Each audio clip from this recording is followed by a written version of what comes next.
প্রত্যেক ফরজ সালাতের পরে সালাম ফিরিয়ে আওয়াজ করে পড়বেন আল্লাহু আকবার। 3 বার পড়বেন আস্তাগফিরুল্লাহ আস্তাগফিরুল্লাহ আস্তাগফিরুল্লাহ, সুবহানাল্লাহ 33 বার, আলহামদুলিল্লাহ 33 বার, আল্লাহু আকবার 34 বার, অথবা শেষে 3টা 33 বার পড়ে মিলাবেন লা ইলাহা ইল্লাল্লাহু ওয়াহদাহু লা শারীকা লাহুল মুলকু ওয়া লাহুল হামদু ওয়া হুয়া আলা কুল্লি শাইইন কাদির। আরেক বর্ণনা একটু বাড়ানো হয়েছে ইউহয়ী ওয়া ইউমীত ওয়া হুয়া আলা কুল্লি শাইইন। এগুলো পড়ে না, কোত্থেকে কি হাবিজাবি পড়ে ঈমান নষ্ট করে। এজন্য মুমিন হবে, মুমিন they work smart, they don't work hard. মুমিন স্মার্টলি কাজ করে, মুমিন কষ্ট করে কাজ করে না। সুবহানাল্লাহ কবেন না। মুমিন সুযোগ খোঁজে, মুমিন কাজ করে smartly. They don't work hard, they work smart, they work smart. তারা স্মার্টলি কাজ করে। আপনারা জানেন কাবা ঘরের 4টা কর্নার আছে। একটা কর্নারের নাম হচ্ছে রুকনুল হাজারিল আসওয়াদ, এটার নাম হচ্ছে ব্ল্যাক স্টোন কর্নার, যেখানে হাজরা আসওয়াদের পাথর আছে। এই পাথরটাতে চুমু দিলে জীবনের গুনাহ সব মাফ করে দেয় কে? এটা জান্নাতি পাথর।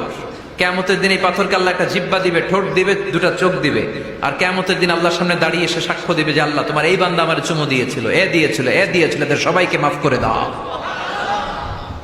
তাই হাজরা আসওয়াদের কর্নার আর কাবা ঘরের যে স্বর্ণ দিয়ে খচিত দরজা, এই হাজরা আসওয়াদের কর্নার আর দরজার মাঝখানে ছোট্ট একটু জায়গা, এটারে আরবিতে বলে মুলতাজাম।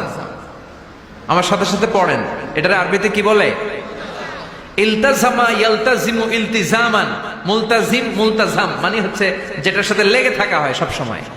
সাহাবারা এই জায়গাটার সাথে লেগে থাকতেন, পেট লাগিয়ে, গাল লাগিয়ে, চোখ লাগিয়ে, মুখ লাগিয়ে কাঁদতেন আর দোয়া করতেন। আর এই জায়গায় পেট লাগিয়ে, শরীর লাগিয়ে দোয়া করলে ওই দোয়া আল্লাহ ফিরিয়ে দেয় না। কিন্তু ওই জায়গায় দোয়া করার চান্সও এত সহজে পাওয়া যায় না, ধাক্কা ধাক্কি যুদ্ধ করতে হবে আপনাদের। তো এক মাওলানা চান্স পাইছে ওইখানে, অনেক ধাক্কা ধাক্কি করে, খাইয়া দেয়া শক্তি কইরা ধাক্কা ধাক্কি, পাকিস্তানি পাঠানি যেগুলো আছে 8-10টা পাঠান একসাথে দাঁড়ালে ওগুলার জ্বালায় কিছুই করা যায় না। এইভাবে তাকাইতে হয় ওদের দিকে, তাকাইলে আপনার টুপি পরে যাবে পিছনে, ইয়া উঁচু লম্বা। তো এই মাওলানা অনেক ধাক্কা ধাক্কি করে কোন রকম ওই মুলতাজামে হাত লাগাইতে পারছে। এখন আবার তো আরেক ধাক্কায় কই যে চলে যাবে কোনো হিসাব নাই। তো সেইখানে দাঁড়াই আল্লাহর কাছে দোয়া করছে, যেহেতু এই জায়গায় দোয়া করলেই আল্লাহ কবুল করে, এখন কয়টা চাবে আল্লাহর কাছে, সময় তো নাই। সে ওখানে হাত লাগিয়ে দোয়া করতেছে, আল্লাহ একটাই দোয়া, জীবনে যত দোয়া করছিলাম আর করবো সব দোয়া তুমি কবুল করে নিও। যত দোয়া জীবনে করছি আর মরার আগের দিন পর্যন্ত যত দোয়া আমি করব, এই দোয়াগুলো কবুল কইরো, এই একটাই চাওয়া, আর কিছু চাইলাম না তোমার কাছে। তো কিছু বাকি রাখছে? কথা বলেন। The believer they work smart, they don't work hard. বিশ্বাসীরা স্মার্টলি কাজ করে, ওরা শক্তি খাটিয়ে ঘাম ঝরিয়ে কাজ করে না, ওরা সুযোগ খোঁজে, ওরা ঝোপ বোঝে কোপ মারে, ঠিক কিনা?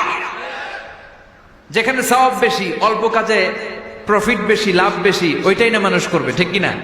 এই জন্য যে সহি আমলগুলোর কথা বললাম ফরজ সালাতের পরে, আজকে থেকে এগুলো আমরা করব, মনে থাকবে ইনশাআল্লাহ। পড়েন আর জোরে পড়েন ইনশাআল্লাহ।